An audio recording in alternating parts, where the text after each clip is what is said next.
should arrive to the show with their childhood memories, like being open to explore a new world, something that is very imaginative.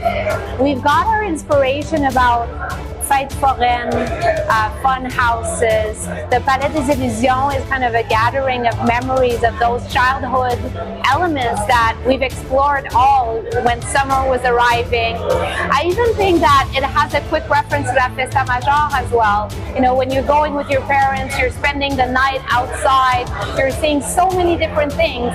So our Ilu is a little bit that essence of going with your open eyes on a warm summer night with your parents and exploring things that you've never seen before.